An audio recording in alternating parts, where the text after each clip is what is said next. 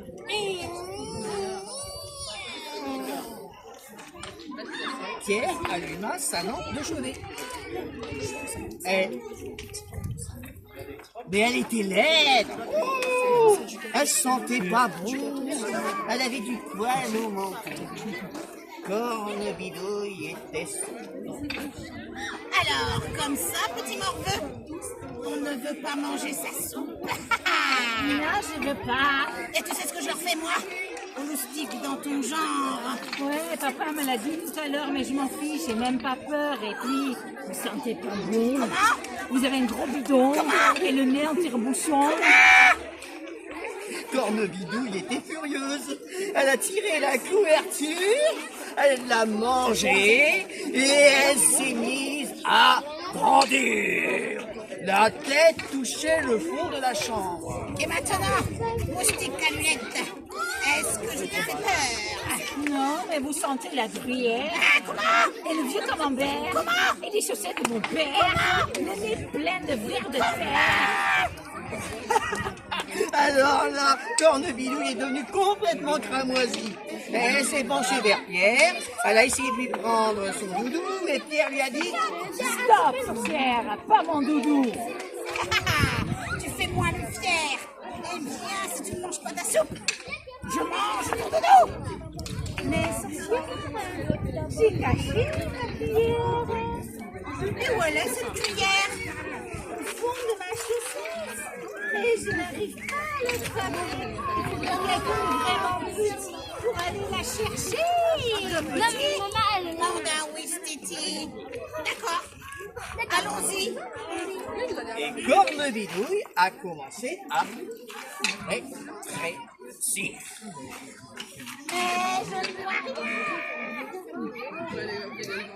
doit être tout au fond. Quoi de cornebidouille? Elle ne m'échappera pas. Voyons, voyons, voyons, voyons. Ce qu'il fait noir là-dedans. Non, de caramel mou, mais elle est où cette cuillère? Encore un peu plus loin, madame la sorcière. Un peu plus loin, je n'y vois rien. Et puis ça pue là-dedans. C'est quoi ce tremblement de terre? Juste un petit courant d'air. Bonne nuit, cornebidouille. Et Pierre tira la chasse. Je t'assure. Non, je ne veux pas. Mette la courgette avec moi, tout est chouette.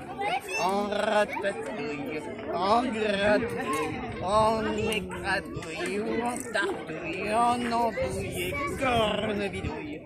Oui, oui, oui, oui, oui. Il a plié, il a cassé, il a placé, il a coupé, il a lavé, il a porté, il a grillé, il a mangé. Quand il n'était pas grand, on lui avait dit « Si tu as faim, mange une de ta main et garde l'autre pour demain. » Bravo!